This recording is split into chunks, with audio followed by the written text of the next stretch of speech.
la idea es no llenarse todo el conocimiento de neurología ni de neuroanatomía,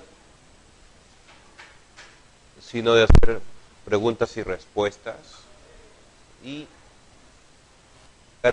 ¿no? Que ustedes sepan dar examen. No forma parte del sistema nervioso central. El sistema nervioso está dividido en sistema nervioso central, periférico y autónomo. Esa es la división grande. Una manera de dar el examen es el método de Descartes.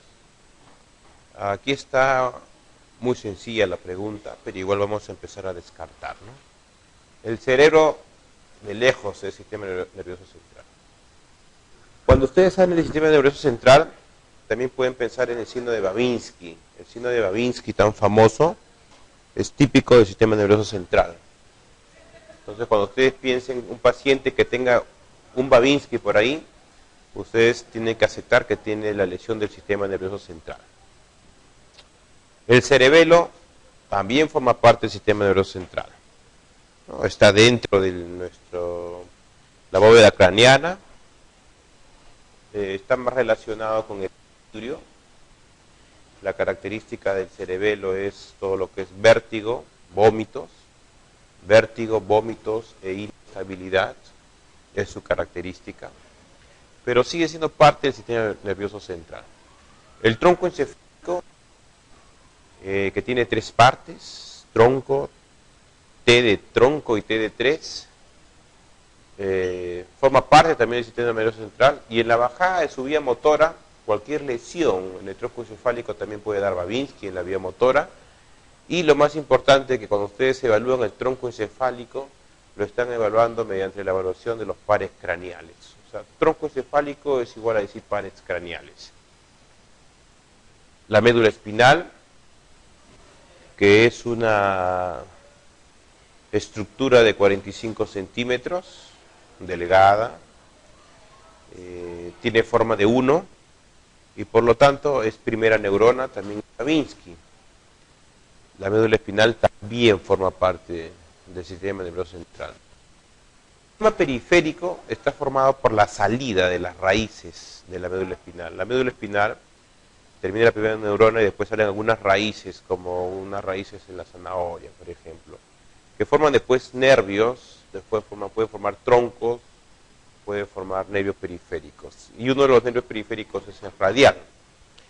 También puede haber otros tipos de nervios periféricos, como en la mano, por ejemplo, el mediano y el frontal, y en el pie, el peroneo y el tibial.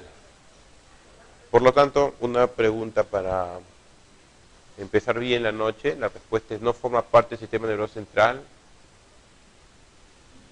el nervio radial. Y el sistema nervioso central es esto. Es todo lo que ustedes pueden encontrar dentro de la bóveda craneana y también de la estructura de la columna vertebral. Estamos viendo una vista inferior donde podemos evaluar los surcos y cisuras, los lóbulos. Tenemos 5 lóbulos. 5, ustedes conocen 4, el quinto es el lóbulo de la ínsula, que no se ve por fuera ni por dentro, y se ve la estructura del tronco encefálico. El tronco encefálico está formado por el mesencéfalo, la protuberancia y el bulbo raquídeo. De todos, el más grande de estas tres partes, si se dan cuenta, es la que protruye, es la protuberancia. Más atrás el cerebelo y por debajo mesencéfalo. En un corte sagital, y hablamos de sagital en un corte por la mitad, perfil, estamos viendo esta imagen, donde vemos todo el parénquima cerebral, por dentro el cuerpo calloso. El cuerpo calloso por encima tiene una circunvolución que se le llama, por estar encima, supracallosa. Esto es supracallosa. Pero algunos la conocen como la cíngula o el cíngulo, que podría ser por ahí una pregunta: ¿dónde se encuentra el cíngulo o la cíngula? Es por encima del cuerpo calloso. Tiene mucha importancia con los gestos de la mímica, los gestos, expresiones gestuales. El tálamo en esta zona, mesencéfalo, protuberancia, la parte más grande del tronco encefálico, bulbo raquídeo. Por detrás el cerebelo. La unión del cerebelo con el tronco encefálico está formado por pedúnculos, y forma un espacio en forma de 4 llamado cuarto ventrículo. Esto es la vía medial y acá estamos viendo una resonancia que no es más que ver las estructuras anatómicas. Por eso la anatomía es importante, porque ustedes podrían decir que dentro de esta bóveda craneana encuentran el sistema nervioso central, formado por el parénquima, cíngulo, cuerpo calloso, tálamo. El tálamo es el peaje de la sensibilidad, todas las vías sensitivas van a pasar por tálamo. Tronco encefálico, T de tronco, T de 3, formado por el mesencéfalo, protuberancia, bulbo raquídeo, por detrás cerebelo, y el número 4 acá marcado por decirnos en una manera mnemotecnia que es el cuarto ventrículo. La misma figura, probablemente para diferenciar una atrofia cortical o una atrofia de cuerpo calloso, pero aquí queremos dar una indicación de esta cisura que separa el lóbulo parietal del lóbulo occipital. Esa cisura que separa el lóbulo parietal del lóbulo occipital se llama la cisura parieto-occipital, y eso nunca le van a preguntar. Lo que le van a preguntar es la cisura que solo se ve en la vista interna, que separa el lóbulo occipital. Aquí, si se dan cuenta, este es el lóbulo occipital y acá ven una cisura. Esta cisura sí van a preguntar, esta cisura se llama la cisura calcarina. Y la cisura calcarina pasa a la arteria calcarina. Y si la arteria calcarina se obstruye, va a producir un infarto en esta zona del occipital, produciendo una ceguera cortical o síndrome de Antón. La idea entonces de hacer neuroanatomía es que ustedes tengan una aplicación clínica. De una manera esquemática, lo que es sistema nervioso central, cerebro, tronco encefálico, cerebelo, y esa estructura de 45 centímetros que tiene dos como intusumiscencias, le llaman, tanto a nivel torácico como a nivel sacro, que son dilataciones anatómicas normales. Y en este corte el diencéfalo, entiéndase por diencéfalo como la estructura que forma el tálamo óptico. El tálamo es la parte más grande del diencéfalo. Y todo lo que termine en tálamo es diencéfalo. Por ejemplo, hipotálamo, epitálamo, subtálamo. Todo eso es diencéfalo. Es muy fácil aprender entonces lo que es el diencéfalo, cuerpo calloso, tronco encefálico formado por el mesencéfalo, protuberancia, bulbo raquídeo y el cerebelo posterior, porque aquí está el cuarto ventrículo. Al costado, el corte transversal de la médula espinal, que también es parte de la primera neurona o el sistema nervioso central. Esta médula espinal tiene dos sustancias, que está al revés que el cerebro. En el cerebro la sustancia gris, por eso le llaman materia gris, rodea la blanca. En la médula la sustancia blanca rodea la gris. ¿Qué significa sustancia blanca? Sustancia blanca significa mielina. Mielina, por eso hay sustancia blanca. Por lo tanto, la mielina se puede desmielinizar. Enfermedad, por ejemplo, esclerosis múltiple. ¿Qué significa sustancia gris? La sustancia gris significa núcleos o cuerpos neuronales.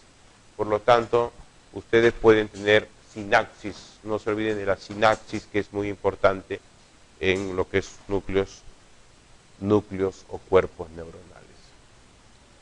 Por lo tanto, en la médula espinal, que forma la parte del sistema nervioso central, ustedes en esta zona interna van a hacer sinapsis, y ustedes nunca van a hacer sinapsis en la sustancia blanca. En la sustancia blanca pasan los famosos haces o vías.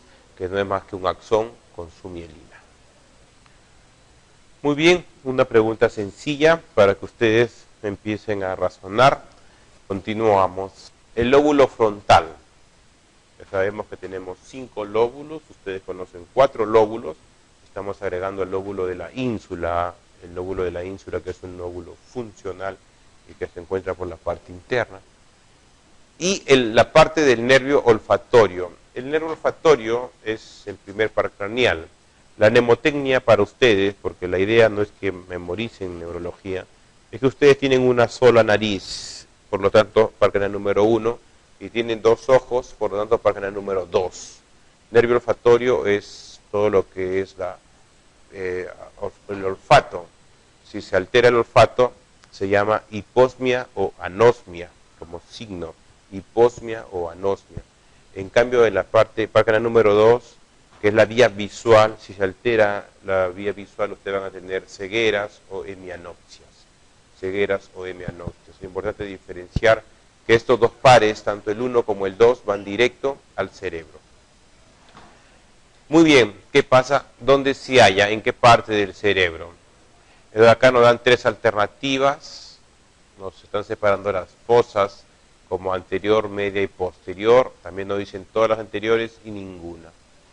Podemos ir descartando, o el descarte simple sería que el corte es partes de los pares de la base del cráneo, tiene 3 cortes, y lo que es fosa posterior es lo que es cerebelo, ¿no? Lo que es fosa posterior es lo que es tronco encefálico. Más aún, cuando ustedes hablan de un síndrome de fosa posterior, ustedes están hablando de una emergencia neurológica, porque es tan pequeño que cualquier lesión podría producir un enclavamiento. Lo que es fosa media es todo lo que es la hipófisis, y la fosa anterior pareciera que es lo más sencillo por lo que es el lóbulo frontal. Por lógica también pueden sacar ustedes en cuanto a la anatomía, y la forma de conocer al cerebro es ver la parte más cónica de la forma más redondeada. Generalmente la parte redondeada es el lóbulo frontal, y la parte cónica es el lóbulo occipital. A este cerebro se le ha dividido mediante una cisura muy común, que también debemos aprender, que es la cisura de Rolando. La cisura de Rolando va a separar a ustedes entre el lóbulo frontal del lóbulo parietal. Esa es la separación principal de Rolando.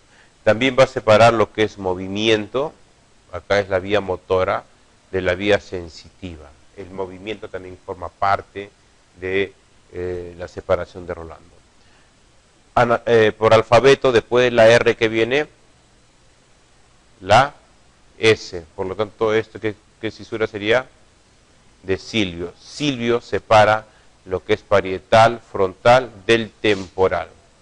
Ustedes abren la cisura de Silvio y van a encontrar lo que les hablaba del quinto lóbulo, o el lóbulo de la ínsula, que es un lóbulo que ustedes no lo van a ver, porque solo se ve cortando el cerebro en su parte mediana. Están también viendo los surcos y cisuras, están viendo hasta aquí el lóbulo frontal, parietal, temporal y el más pequeño occipital. De ellos, el más grande de todos es el frontal. Entonces, por lógica, cuando les pregunten la localización más frecuente de los tumores cerebrales, ustedes de repente no saben lo que es la respuesta, pero por anatomía, por ser más grande, igual sucede en la médula espinal, la respuesta sería a nivel del lóbulo frontal, solo por localización. Después, el lóbulo frontal lo dividen en 2, en la parte premotora o prerolándica, o la parte motora que está aquí, y la parte prefrontal. La parte prefrontal es la que es típica de la cognición, del aprendizaje, del juego de ajedrez. Cuando un paciente tiene demencia, cuando no puede ejecutar planes o no puede hacer planificación, el lóbulo frontal ya está dañado. Muy bien, acá como les decía, lo que es circunferencia, esto es lóbulo frontal y de una forma cónica, eso es el lóbulo occipital, y estamos viendo en rojo el lóbulo frontal, que es la más grande. No les preguntan generalmente esto, pero sí le van a preguntar que Rolando separa del área motora, movimiento, del área sensitiva, parietal, ¿no? Y esta es la zona prefrontal, una zona grande en el ser humano, porque el paciente es cognitivamente, el humano es cognitivamente, pues sus funciones son cognitivas. Lóbulo frontal y lóbulo occipital. Lóbulo frontal también, el lóbulo temporal, que es en amarillo, lo separan también en temporal superior, medio o inferior, que es una forma de separar anatómicamente los lóbulos, sin mucha importancia quizás clínica. Todos nosotros tenemos una representación en el cerebro. Esa representación se llama homúnculo. Les presento el homúnculo, en este caso es el homúnculo motor. El homúnculo es un esquema de la persona, del ser humano. Miren, por delante de Rolando sería el homúnculo motor, por detrás de Rolando sería el homúnculo sensitivo. ¿Qué nos dice? Nos dice que tiene la cara y el brazo en la parte cortical, muy superficial, la cara y el brazo, y la pierna en la parte medial, muy profunda. ¿Para qué nos sirve saber qué es el homúnculo motor? Nos sirve para diferenciar. Si tenemos una lesión cortical, el paciente va a tener una hemiparesia a predominio facio-braquial. La hemiparesia significa que el paciente no va a poder mover muy bien el brazo y va a tener un borramiento a nivel del surco facio, surco nasogeniano. Si alguien tiene una hemiparesia a predominio crural, crural significa piernas, es porque hay una lesión medial aquí en esta zona. Y aquí lo irriga la arteria cerebral anterior. Por lo tanto, la arteria cerebral anterior, si ustedes tienen alguna pregunta de arteria cerebral anterior, la clínica es, el paciente no mueve el cuerpo, pero mayor dificultad la pierna. Y la explicación sería porque la arteria cerebral anterior irriga la zona profunda o la zona medial. En cambio, toda esta zona grande es la arteria cerebral media. La arteria cerebral media es la que más irriga el cerebro. Es por eso que ustedes han visto pacientes mayormente con arteria cerebral media dañada. Esa es la idea, que son más con déficit motor a nivel facio-braquial. Si se juntan las tres vías y tienen una lesión aquí en esta zona que nosotros llamamos cápsula interna, van a tener una hemiplegia. Hemiplegia significa que se juntaron las tres vías y por más pequeña que sea la lesión, produce ya una imposibilidad del movimiento, una hemiplegia, no mueve nada, ni el brazo, ni la cara, ni la pierna. ¿Qué significa una hemiplegia? Entonces, una lesión profunda a nivel capsular. Bien. Entonces todos estamos representados, cara, brazo, pierna, tanto en la parte motora como en la parte sensitiva. Depende si es esto pre-rolándica o post-rolándica. Muy bien, ¿para qué más nos sirve la corteza y diferenciar izquierda o derecha? Generalmente ustedes están viendo un cerebro simétrico, porque el cerebro es simétrico y pesa más o menos 1400 gramos en el hombre, 1300 gramos en la mujer.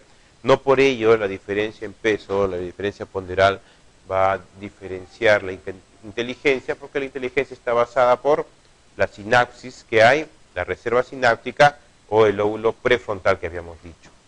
Pero eso sí, hay una diferencia entre lo que es el hemisferio izquierdo del hemisferio derecho. Cuando uno tiene sus hijos, van al colegio, más se preocupan a veces en sacarse 20 en matemática o lenguaje. Esa inteligencia que están tratando de desarrollar o lo que se desarrollaba anteriormente era la inteligencia cognitiva del hemisferio izquierdo. ¿Ok? Habilidades numéricas, habilidades escritas, matemática, lenguaje, jugar ajedrez, lenguaje hablado, una habilidad científica, y si levantamos la mano derecha es porque hemos utilizado el hemisferio izquierdo porque se ha cruzado en algún momento el tronco encefálico. En cambio, en el lado derecho, para que ustedes entiendan de una manera sencilla, podría ser un síndrome de Down. Si ustedes han hablado con un síndrome de Down o han tenido contacto físico, ellos son muy cariñosos, muy emotivos, pueden tener mucho arte. De hecho, hay muchas personas que tienen mucha perspicacia para hacer las cosas, habilidades artísticas tipo pintura, escultura, imaginación, el sentido musical. Esa parte es del hemisferio derecho. Entonces lo que se trata ahora de hacer es desarrollar inteligencias múltiples y no solamente ser cognitivo en el lado izquierdo. Igual el uso de la mano izquierda es parte porque ha habido movimiento del hemisferio derecho. Esta es una vista inferior del cerebro, ¿no? En la vista inferior ustedes pueden de frente obtener ahí el dibujo de un oso o un Mickey Mouse. Nosotros lo llamamos así al mesencéfalo, M de Mickey Mouse, M de mesencéfalo. El mesencéfalo es la primera parte del tronco encefálico. El tronco encefálico tiene 3 partes, como les dije. El mesencéfalo es uno de ellos. Y después vamos a hacer preguntas del mesencéfalo, pero lo importante quiero que primero aprendan la forma, cómo es la forma del mesencéfalo. También van a ver los globos oculares y el inicio del páncreas número 2. El páncreas número 2 empieza en la retina. En la retina. ¿Dónde inicia? En la retina, que tiene 10 capas, conos, con lo que es visión de colores, y después va a pasar por el nervio óptico y se va a decruzar, se va a cruzar y va a ser una X. Esa X se llama quiasma óptico. El quiasma óptico tiene una localización muy cercana a una glándula llamada adenohipófisis. Cuando la adenohipófisis crece, presiona el quiasma óptico. Es por eso que en macroadenomas hipoficiarios ustedes pueden tener hemianopsias o síntomas de segundo par craneal por compresión del quiasma óptico. Después estamos viendo el lóbulo temporal y aquí finalmente el lóbulo occipital. El lóbulo occipital es el más pequeño y la capa sustancia gris es la más delgada también. Es la más delgada. Muy bien, ¿cuál es la respuesta? ¿Cuál es la respuesta?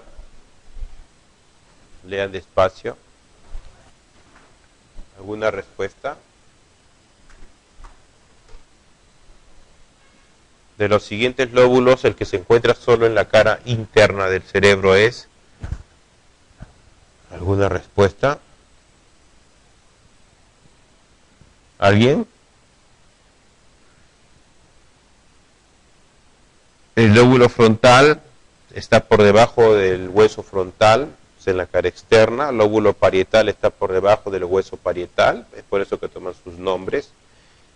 Eso está debajo del hueso en la parte lateral, lóbulo temporal en la parte superior lateral, lóbulo occipital en la parte posterior y el sistema límbico o lóbulo de la ínsula sería la respuesta por descarte.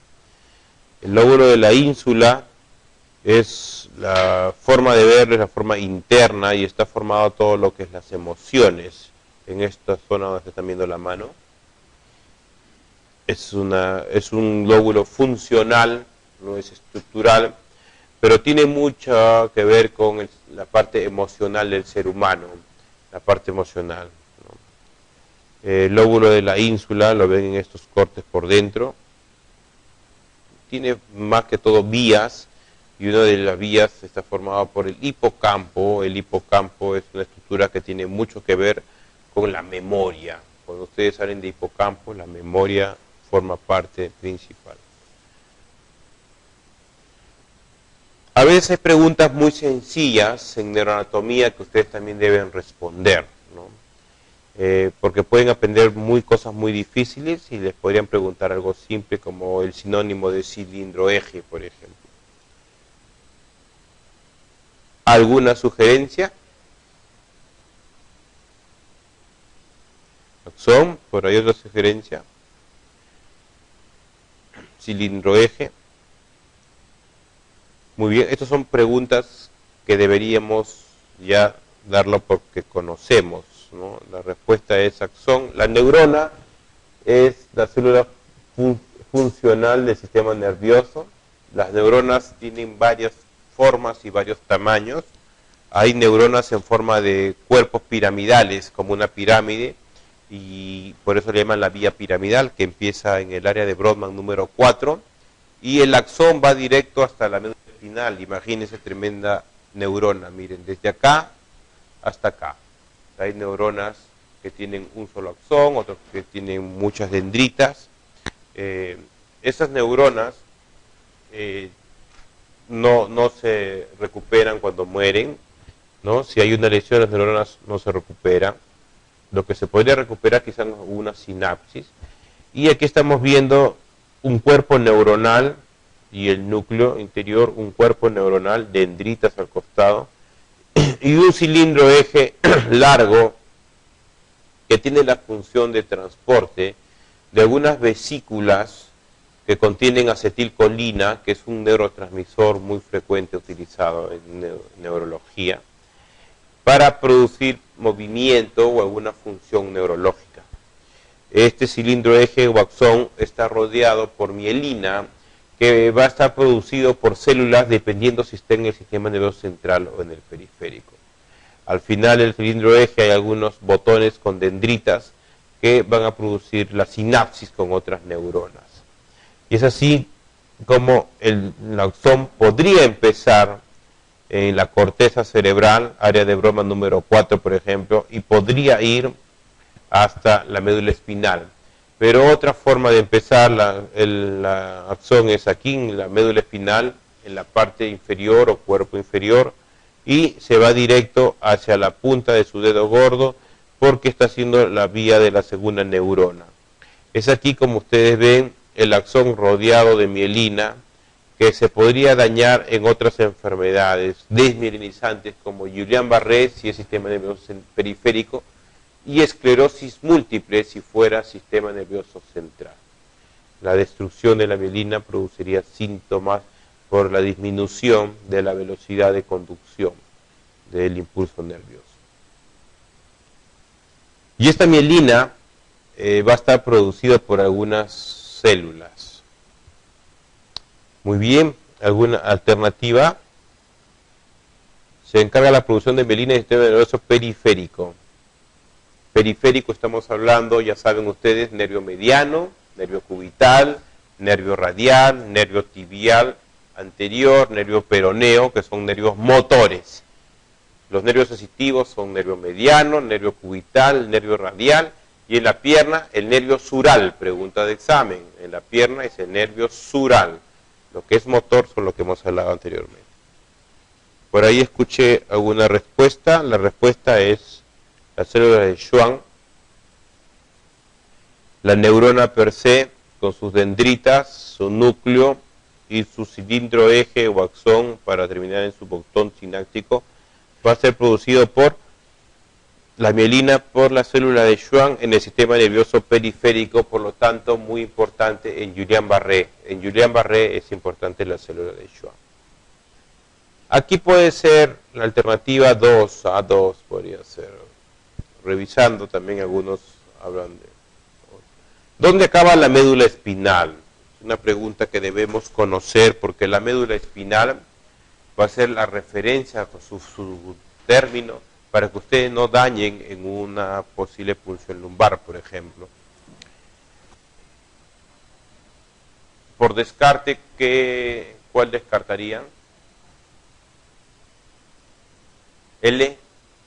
L5, por ejemplo, es el lugar donde ustedes hacen la punción lumbar. Sin embargo, hay mucho temor por parte de la población, y espero no de la comunidad médica, de hacer el procedimiento más simple de medicina interna, que se llama punción lumbar o punción de Quincke. Es lo más sencillo porque ustedes no van a producir daño a la médula espinal. Tampoco lo harían a nivel de L3. Entonces, yo creo que se pueden quedar con borde L1 o L2. Es una pregunta que revisando podría ser borde L1 o L2.